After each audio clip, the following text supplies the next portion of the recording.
لا شيء مما ترى تبقى بشاشته، يبقى الإله ويفنى المال والولد. لم تغن عن هرمز يوما خزائنه، والخلد قد حاولت عاد فما خلدوا. أين الملوك التي كانت لعزتها من كل باب إليها وافد يفد؟ انظر لمن ملك الدنيا بأجمعها، هل راح منها بغير القطن والكفن؟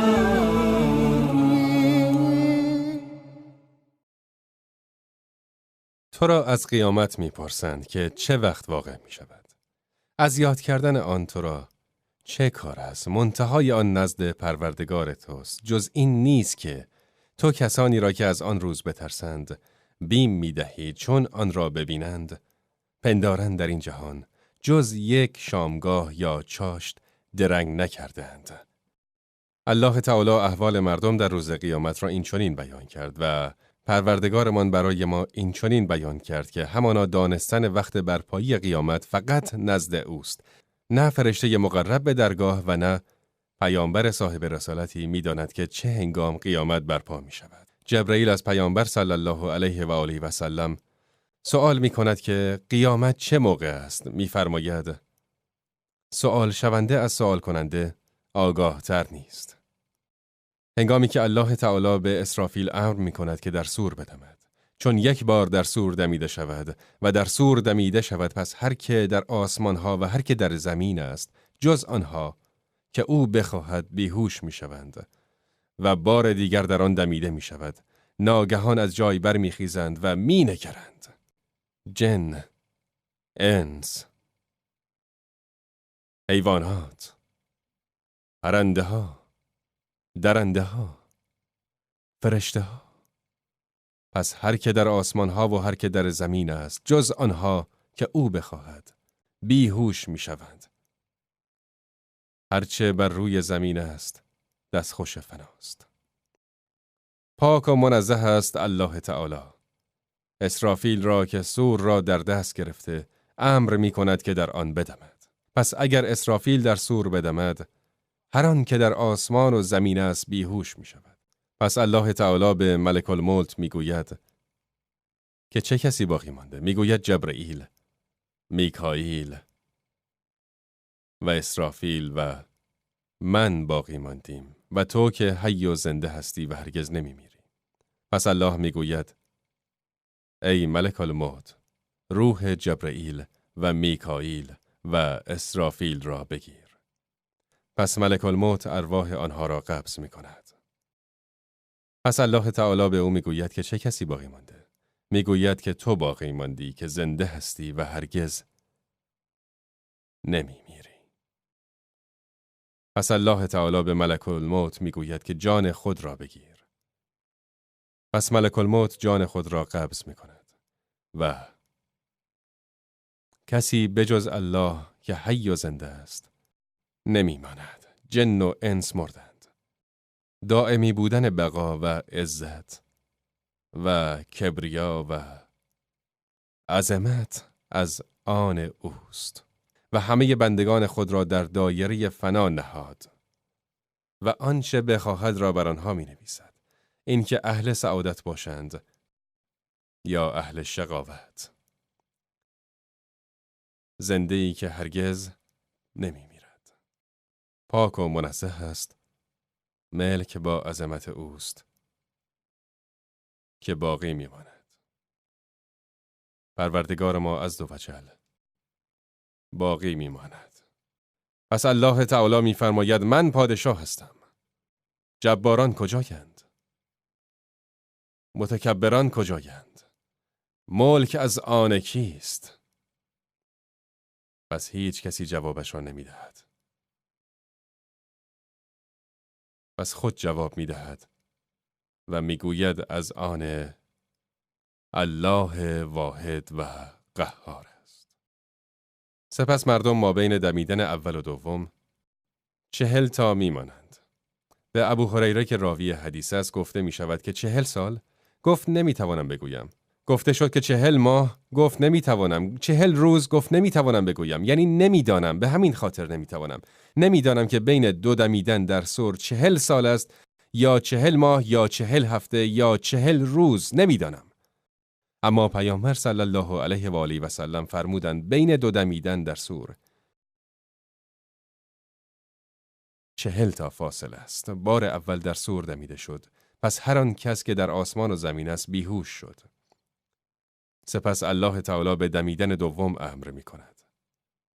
بین دو دمیدن الله تعالی بارانی می فرستد که از آن اجساد بنده ها می روید.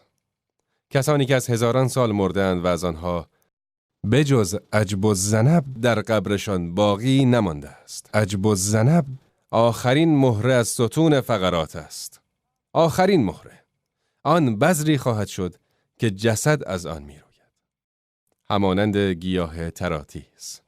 یعنی همانند نوعی از گیاهان معروف است. گیاهی که از زمین خارج می شود و همانند انسان ایستاده می ماند.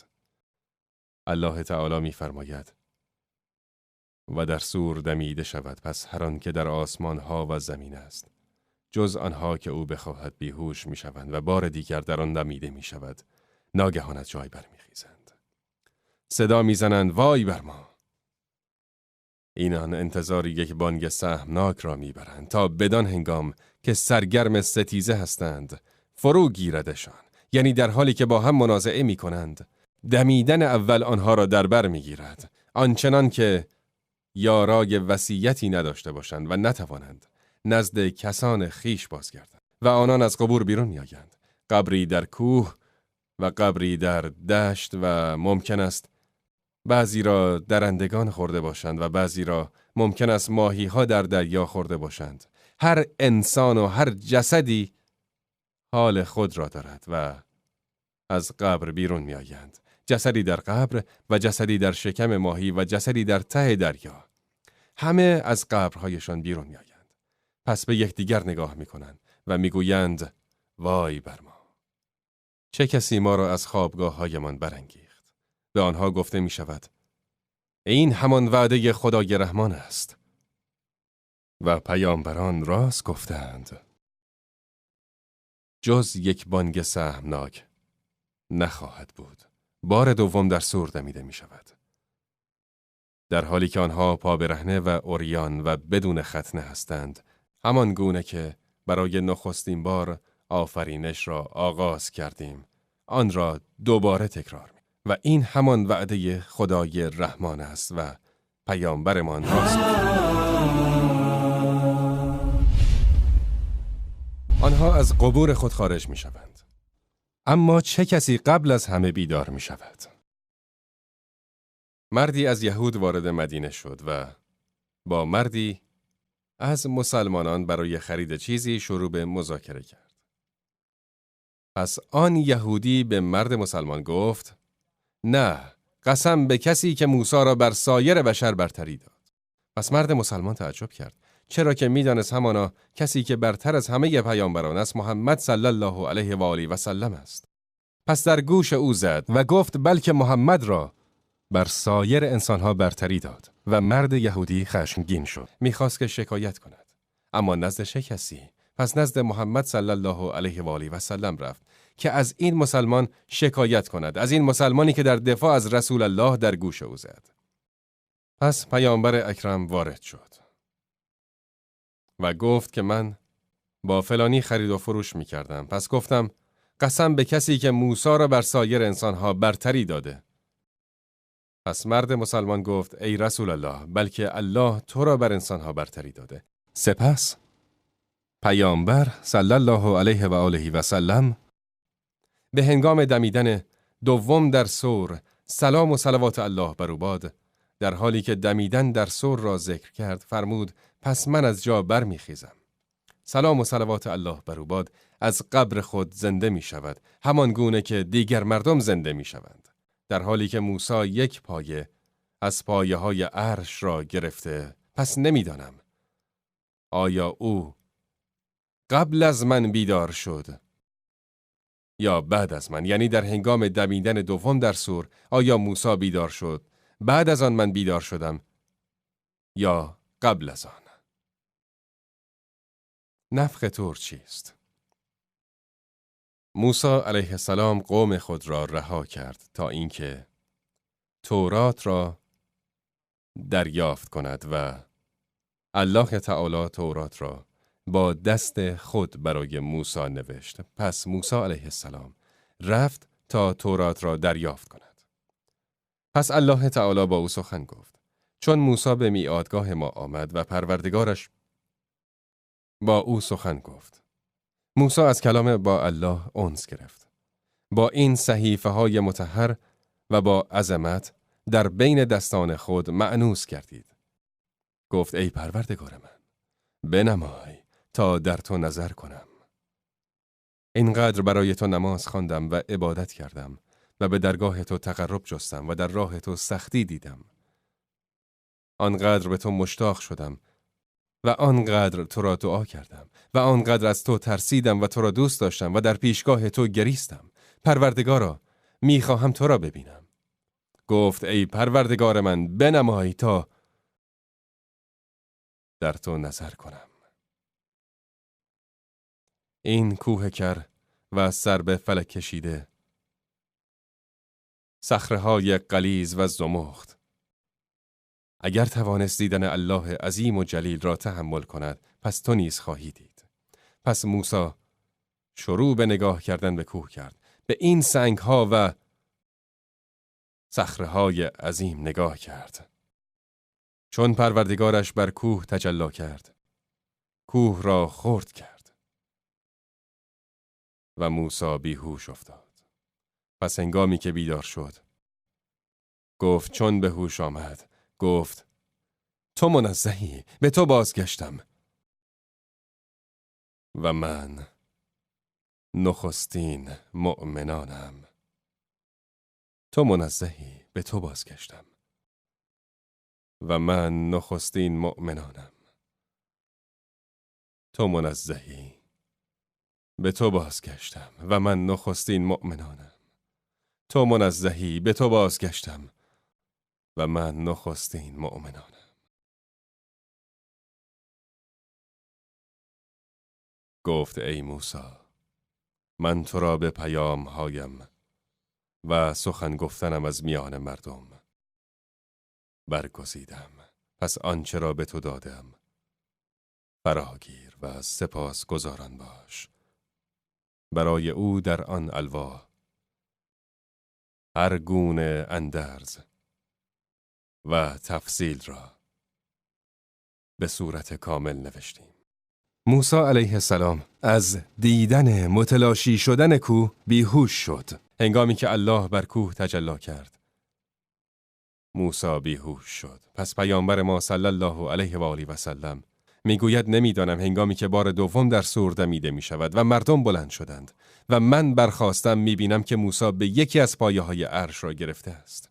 پس نمیدانم آیا او قبل از من برخاسته و من بعد از او، یا این که همانا بیهوشی در طور برای او کفایت کرد.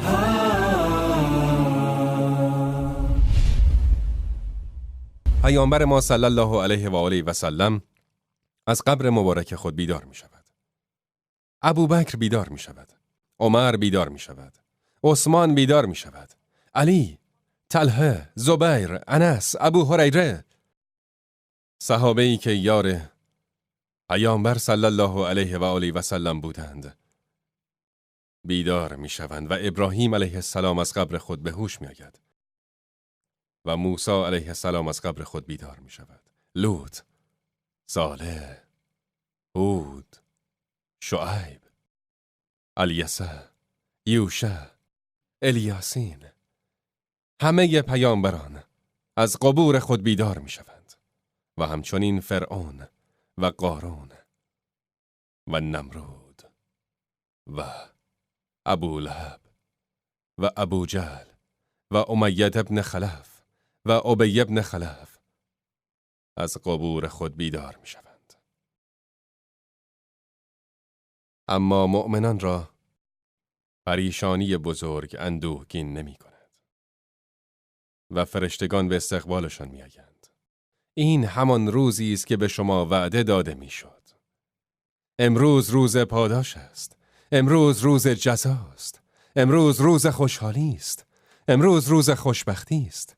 تو کسی هستی که به اندازه دید چشمت در قبر برای تو وسعت مهیا شد. پس تو میگویی پروردگارا قیامت را نزدیک گردان تا آنکه به سوی خانواده و اموال خود برمیگردم. اینک قیامت برپا شد تا آنکه منتهای تو بهشت باشد. اما دیگران میگویند وای بر ما. چه کسی ما را از خوابگاه‌هایمان برانگیخت؟ پس گفته می شود این همان وعده خدای رحمان است و پیامبرمان راست گفته بودند. شما وعده الله را دروغ می‌خواندین و رسولان را به دروغ متهم کردید. این همان وعده خدای رحمان است. پیامبرمان راست گفته بودند. جز یک بانگ سهمناک نخواهد بود که همانا نزد ما حاضر می‌آیند. دروغ گفتی، سرقت کردی، ظلم کردی، تکذیب کردی، کفر ورزیدی، کار زشت انجام دادی. آن روز به کسی ستم نمی شود و جز همانند کاری که کرده اید پاداش نمی بینید. و الله تعالی در آن روز به آنها می گوید امروز ظلمی وجود ندارد. امروز ظلمی وجود ندارد. مردم در پیشگاه پروردگار عالمیان برمیخیزند و پروردگار ما